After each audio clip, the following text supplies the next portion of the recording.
पद्म पुरस्कार यानी पद्मश्री, पद्म भूषण और पद्म विभूषण, ये तीनों ही नागरिक सम्मान प्राप्त करना भारत में बहुत सम्मान का विषय है। ये सम्मान हर साल भारत सरकार 25 जनवरी को घोषित करती है और बाद में राष्ट्रपति भवन में आयोजित समारोह में इसे दिया जाता है। लेकिन सवाल ये है कि आखिर ये सम्मान मिलता कैसे है, इसकी पूरी प्रक्रिया क्या है, तीनों पद्म पुरस्कारों में अंतर क्या है और क्या पुरस्कार पाने वाले को कुछ विशिष्ट सुविधाएं मिलती है या नहीं, तो ये सारा कुछ हम जानेंगे आज के इस वीडियो में। सबसे पहले पद्म सम्मान की शुरुआत की बात करें तो आपको पता होगा कि भारत का सर्वोच्च नागरिक सम्मान जो है ना, वो है भारत रत्न। और उसके बाद नीचे के क्रम में पद्म विभूषण, पद्म भूषण और पद्मश्री आते हैं।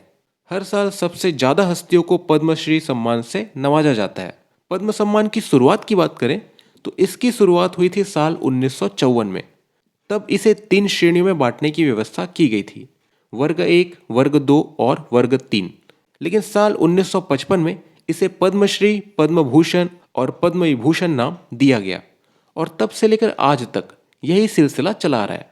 केवल 1978 और 1979 और 1993 से 1997 के वर्षों के दौरान कुछ रुकावटों के चलते यह पुरस्कार घोषित नहीं किए गए थे। पद्म पुरस्कार बेसिकली 3 कैटेगरीज में दिया जाता है, यानी पद्मश्री, पद्म भूषण और पद्म विभूषण।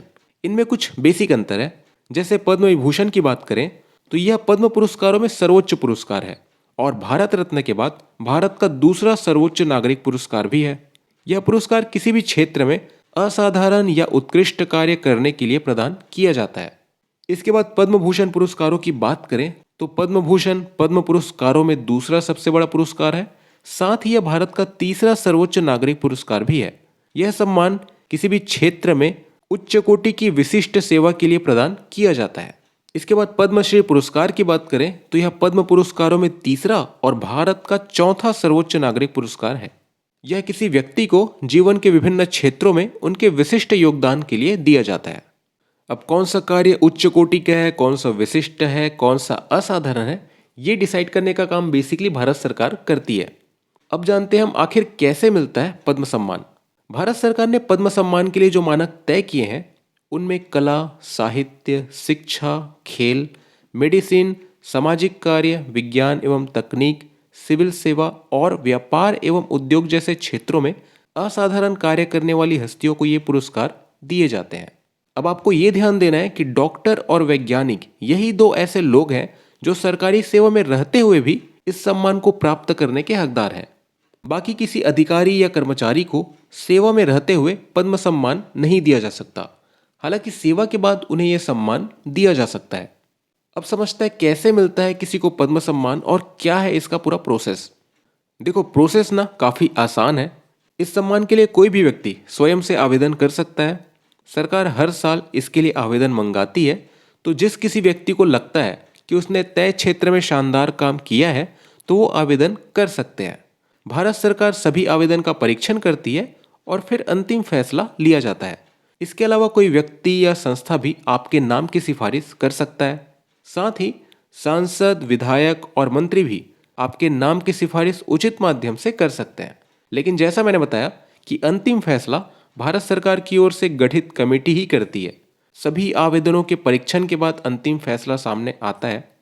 और इस साल 2024 में घोषित होने वाले पद्म सम्मान की बात करें तो इसके लिए सरकार ने 1 मई से 15 सितंबर 2023 तक आवेदन मंगाए थे। अब जानते हैं पद्म सम्मान पाने वालों को आखिर क्या सुविधाएं मिलती है। देखो, पद्म सम्मान पाने वाली विशिष्ट हस्तियों को मेडल और प्रमाण पत्र राष्ट्रपति प्रदान करते हैं। इसके अलावा राष्ट्रपति साथ में एक प्रतिकृति भी देते हैं। लेकिन क्योंकि बेसिकली यह एक नागरिक सम्मान है, कोई पदवी नहीं है, तो नियमानुसार इसे नाम के आगे या पीछे नहीं लगाया जा सकता। इसके अलावा इस सम्मान के साथ कोई नगद राशि भी नहीं दी जाती है। ना ही किसी तरह की रेलवे या विमान में किसी प्रकार की छूट या सुविधाएं मिलती है। तो अब लास्ट में ये जानते हैं कि अब तक कितने लोगों को ये नागरिक सम्मान मिल चुका है।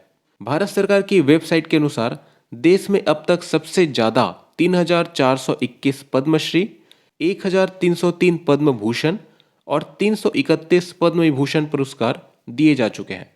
वहीं अगर हम भारत रत्न पुरस्कार की बात करें तो अब तक 48 व्यक्तियों को भारत रत्न का पुरस्कार दिया जा चुका है।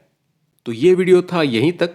वीडियो कैसा लगा आप कमेंट बॉक्स में जरूर बताएं और ऐसे ही और वीडियोस के लिए चैनल को सब्सक्राइब और वीडियो को शेयर जरूर करें।